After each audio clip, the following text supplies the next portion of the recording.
Hello and welcome to Just Health for the people by the experts, an initiative by Just Look Hospital in public health awareness. I am Jitendra Haryan, your host for the show. आज के episode में हम varicose veins के बारे में बात करेंगे, एक कॉमन वीनस कंडीशन जिसमें वेन्स बड़े और ट्विस्टेड हो जाते हैं. चलिए समझते हैं इसके कॉजेस, सिम्टम्स और ट्रीटमेंट के बारे में हमारे एक्सपर्ट डॉक्टर शोएब पडारिया के साथ. Dr. Shoaib Padaria is the Director of Vascular Sciences Department at Just Look Hospital. He carries a rich experience of over 32 years in the field and is trained in the prestigious institutes in India and UK.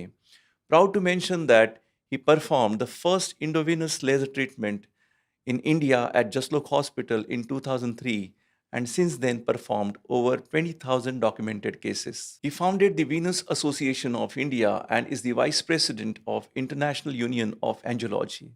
Welcome to Just Health, Dr. Shoaib Padaria. Thank you so much. Doctor Padaria, सबसे पहले बताइए कि वेरिकोवेंस क्या है और ये कैसे develop होता है?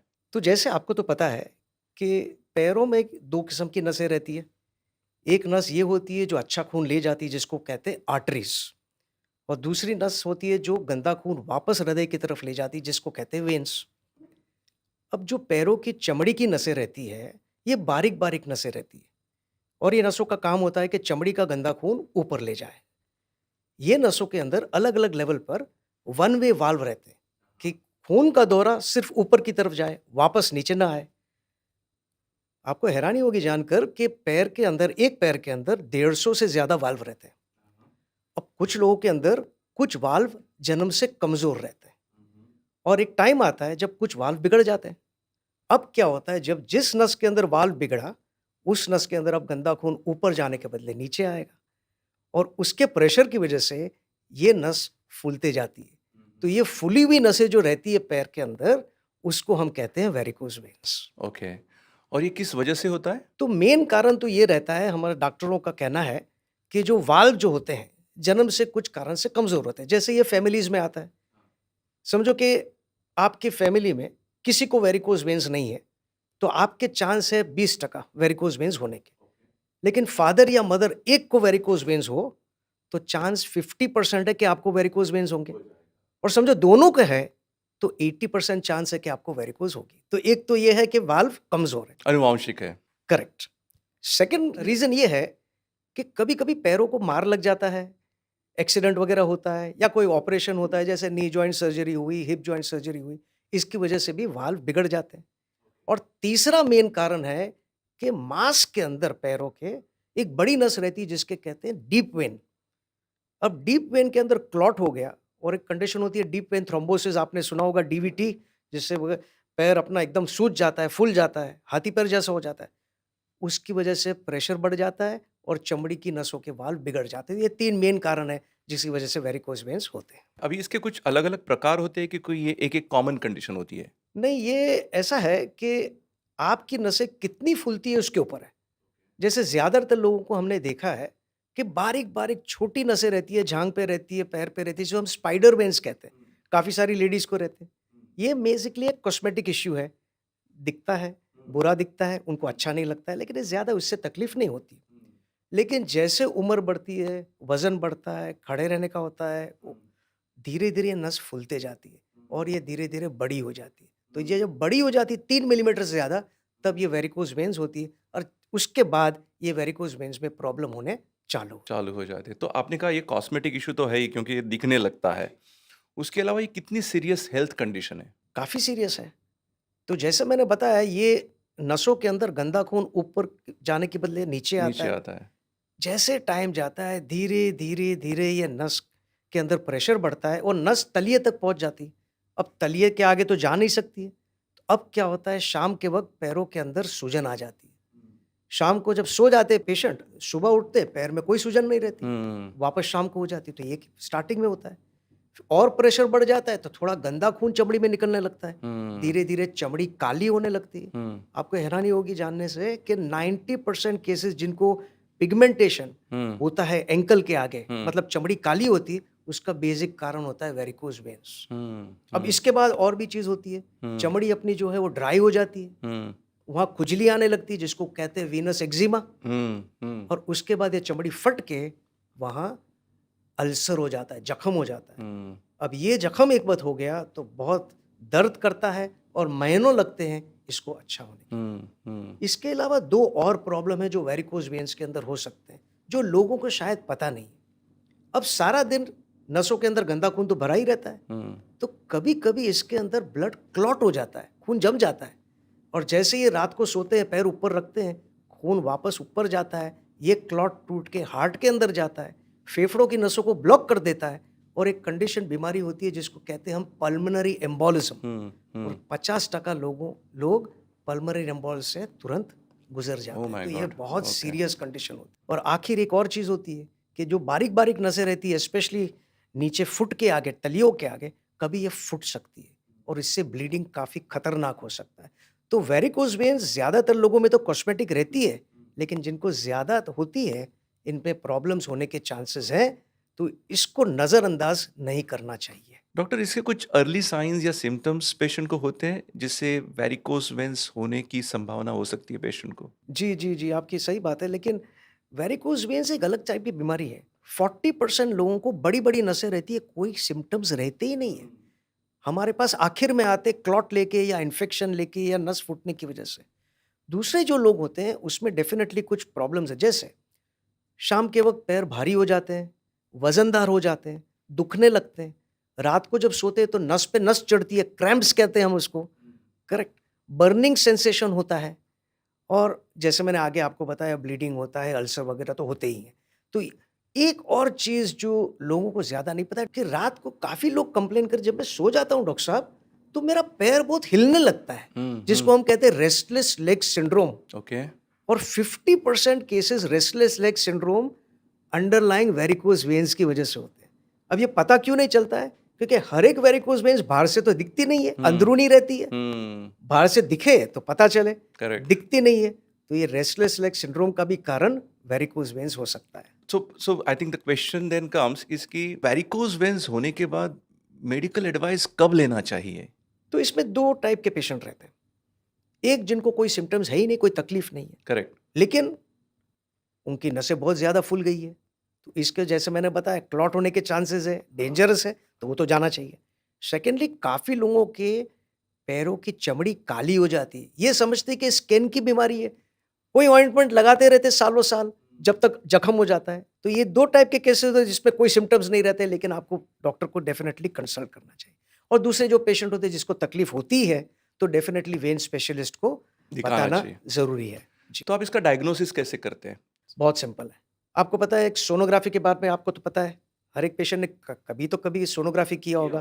तो एक स्पेशल टाइप का सोनोग्राफ़ी होता है नसों का, जिसको हम वीनस डॉपलर स्टडी कहते हैं।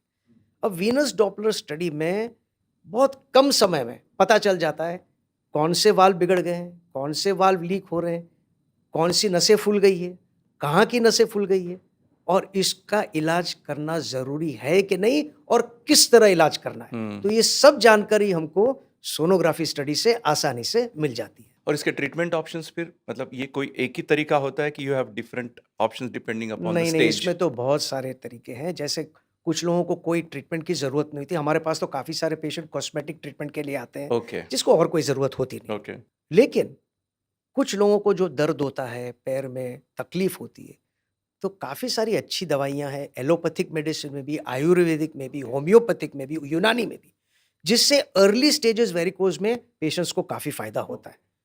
इसके अलावा हम स्पेशल टाइप के मोजे यूज़ करते हैं, जिसको हम कहते हैं स्टॉकिंग्स, और वेरिकोज के स्पेशल कंप्रेशन स्टॉकिंग्स आते हैं। अब यहाँ मुझे एक चीज़ बताना ज़रूरी है, जब हम पेशेंट्स को कहते हैं कि आपको स्टॉकिंग की ज़रूरत है, वो केमिस्ट पे जाके स्टॉकिंग खरीद लेते हैं। ये सही नहीं। आपके पैर के मेज़रमेंट के हिसाब से वो स्टॉकिंग लेना चाहिए। वो जो प्रेशर आना चाहिए पैर पे, वो सही प्रेशर आना चाहिए, तो ही आपको फ़ायदा होगा। तो जिन लोगों को अर्ली स्टेज वेरिकोज़ वेन्स होती है, डेफ़िनेटली कुछ दवाइयों से और स्टॉकिंग से थोड़ा फ़ायदा ज़रूर होता है। लेकिन इससे बीमारी बढ़ने से रोकने के कोई चांसेस नहीं रहते। बीमारी बढ़ने वाली ही है। तो सबसे इम्पोर्टेंट ये है कि सही समय पर डॉक्टर की सलाह लेना और उसके बाद और जितने स्टेज अर्ली अगर आप डॉक्टर के पास पहुंच जाओगे तो चांसेस है कि आपको इंटरवेंशन की ज़रूरत ना पड़े और सही दवाई से ही काम चल जाए। सही बात है। डॉक्टर पडारिया, इंडोवेनस लेजर थेरेपी आपने इंडिया में पहली बार परफॉर्म किया 2003 में और उसके बाद अभी तक 20,000 केसेस आप कर चुके हैं। तो ये प्रोसीजर के बारे में थोड़ा बताइए कि ये कैसे होता है, कितना समय लगता है और पेशेंट को कितने समय तक हॉस्पिटल में रहना पड़ता है?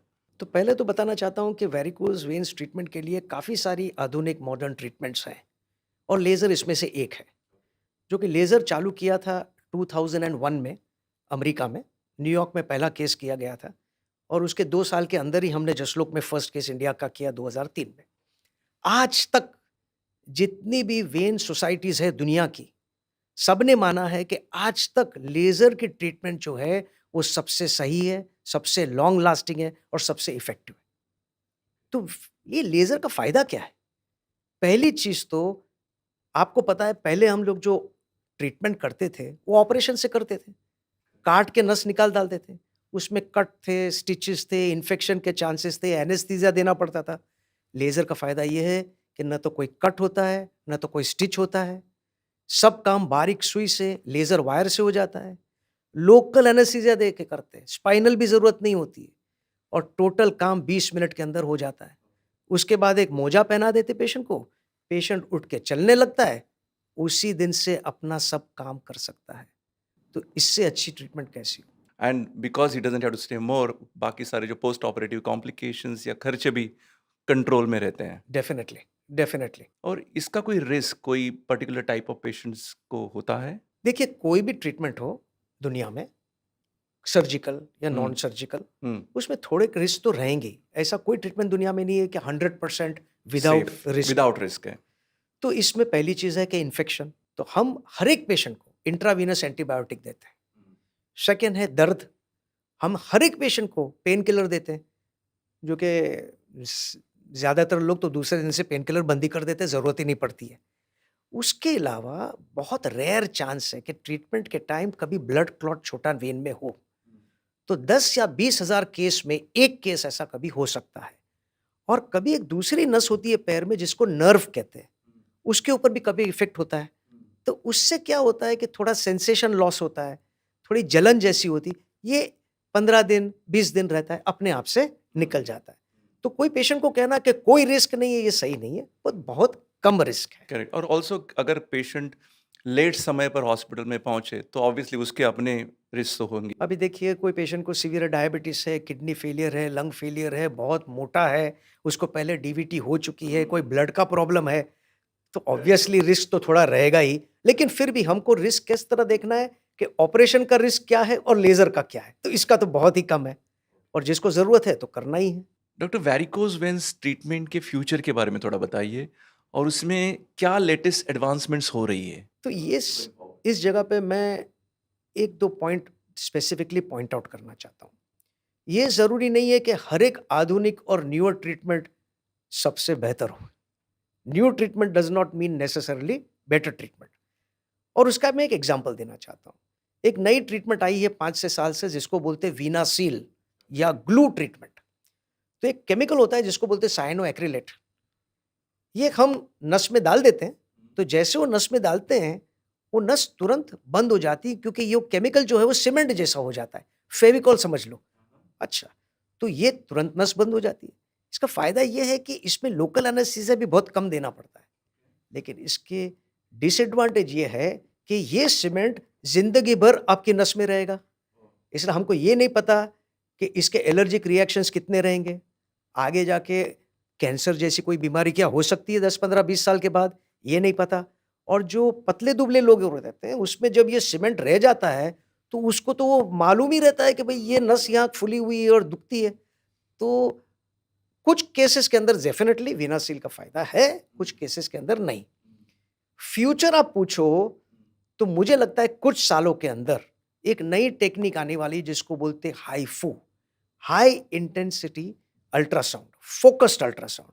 तो बाहर से जिस तरह आप सोनोग्राफ़ी करते हो, उसी तरह हम सोनोग्राफ़ी करेंगे और इसकी एनर्जी डायरेक्टली चमड़ी के थ्रू से जाके नस तक जाएगी हाँ, हाँ। और नस को डायरेक्टली बंद कर देगी।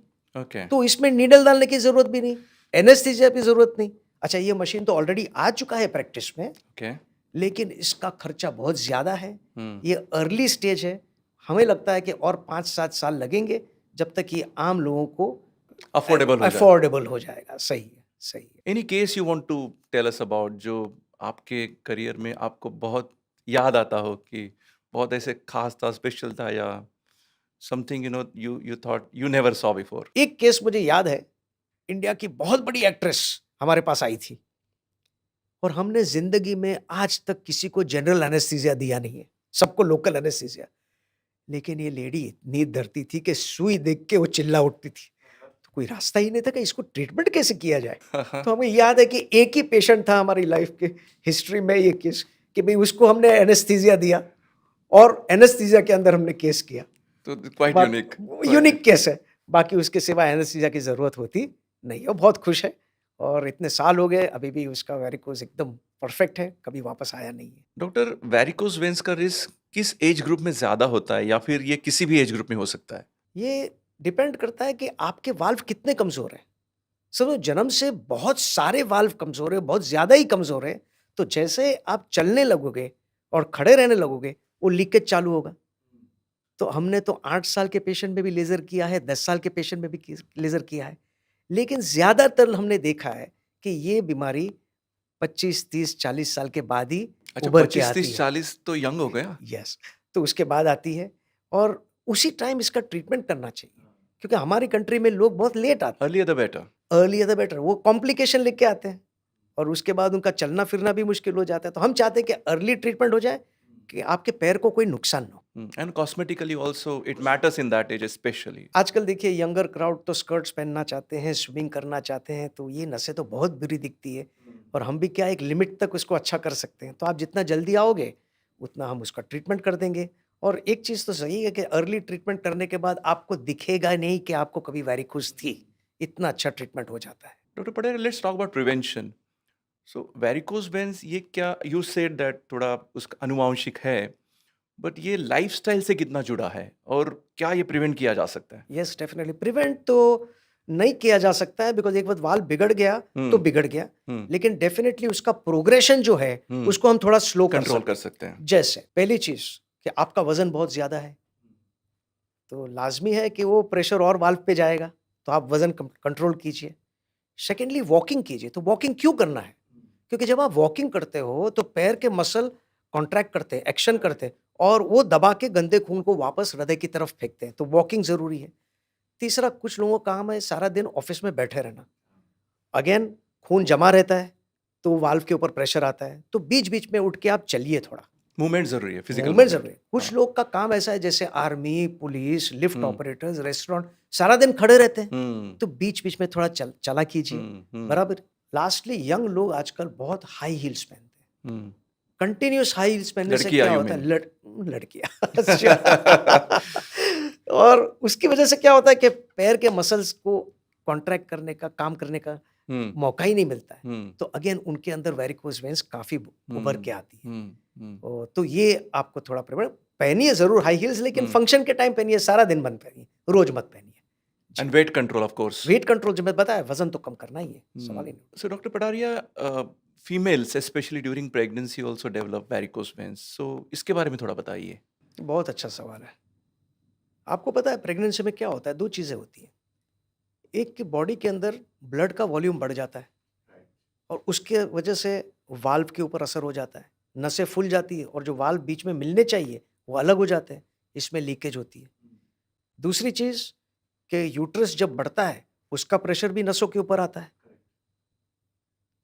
तो नॉर्मल आप देखोगे तो 5 में से 1 लेडीज़ को वेरिकोज़ वेन्स डेफ़िनेटली प्रेगनेंसी में होगी। लेकिन डिलीवरी के बाद वो नॉर्मल हो जाती है। लेकिन आपके 2 बच्चे हैं, तो आपको लॉन्ग स्टैंडिंग वेरिकोज़ वेन्स होने के चांसेस 30% है, 30%। और 3 से ज़्यादा बच्चे हैं, तो 50% लेडीज़ को वेरिकोज़ वेन्स होगी। तो Okay. जितनी ज़्यादा प्रेग्नेंसीज़, उतना उतने ज़्यादा चांस है चांस है। वेरिकोज़ वेन्स होने ओके, का। सो उसको अंडर ऑब्जर्वेशन रखना चाहिए। तो लेडीज़ को देखना चाहिए कि भई ये वेरिकोज़ वेन्स बढ़ती जाए, तो भई उसको रोक लो, क्योंकि आगे जाके ये तो किचन वगैरह में काम करेक्ट, करते हैं, खड़े रहते हैं, तो उनको तकलीफ होने वाली होने ही ही है। वाली। जी, करेक्ट, जी। Correct. So, doctor, let's now move to the rapid fire question round. First question is, do your friends constantly ask you, is this when normal, or send you pictures? अभी आपको पता है डॉक्टर की ज़िंदगी ऐसी है, plane में भी बैठो तो पूछते हैं डॉक्टर मेरे को ये हो गया वो हो गया, तो जो समझते हो जब पता चलता है कि आप वेरिकोज वेन्स वाले हो तो पैर ही दिखा देते, पिक्चर की बात अलग है. What's one weird vein fact that blows people's mind every time you say it? People think that only the arteries cause major diseases in the body, and they think heart attack and paralysis and gangrene are the major diseases. They are surprised to know that vein diseases are more common than arterial diseases, and they can cause more of disability and more of long term complications than arterial diseases. But because this fact is not so well known, vein is basically a neglected cousin in the Yeah, cardiovascular but I hope they system. will not take it lightly after They should not this. take it lightly. What's the amazing fact about blood vessels that most people don't know? Okay, let me tell you something which even doctors don't know. You know the arteries, right? In a normal individual, the length of the arteries is 10,000 kilometers in the body, and the length of the veins is 10,000 kilometers. And in between the arteries and veins are tiny blood vessels which connect them, which are called capillaries. The length of the capillaries in a normal individual is 80,000 kilometers. So, this is a huge network of blood vessels, and therefore, you'll understand when I say that vascular disease are such a common problem. If you could add one upgrade to the human vascular system, which one would it be? So, I think what is necessary for the future is development of newer normal blood vessels. And I think that is going to come across by the introduction of stem cell therapy, whereby you inject the body's own stem cells into those areas where the blood vessels are damaged, and newer normal blood vessels are developed. And this already has reached quite an advanced stage. And I think it's a matter of some time before this becomes a reality. Okay, I think that will improve the treatment and Absolutely. options. If you could study veins in any other species, which one would it be? Octopus, alien, or vampire? I think octopus, 8 legs, lots of veins, more work. Challenging. Challenging. What is tougher, fixing a stubborn vein or explaining someone walking is better than sitting all day? No, is fixing a vein is easier. You tell somebody to walk, he'll walk for 2 days, उसके बाद भूल जाता है, कोई चलता नहीं है. Even if you know what are the They advantages. don't bother. If Dr. Padaria was not a vascular specialist, what would he be? My father was a professor of medicine. And since I was about 5 years old, I used to accompany him every Sunday on his hospital rounds. So since that time, I always wanted to become a doctor, and I always wanted to become a heart specialist. So I don't really think I'd be anything else apart from a heart specialist. So, Dr. Padaria, what is your message to the audience today? So for those watching this today, my message is please don't neglect your veins. If you have varicose veins, if you have dilated veins, if you have dark skin around your ankles, swelling around your ankles, please don't neglect this condition. It will cause a lot of harm. It will permanently damage your legs. Consult a vein specialist at the earliest and get yourself treated. This is not something which is to be neglected. Thank you. So, thank you, Dr. Padaria, for explaining us in very simple and clear language about varicose veins. आपके समय के लिए बहुत बहुत शुक्रिया. My pleasure. Thank you so much. Thank you.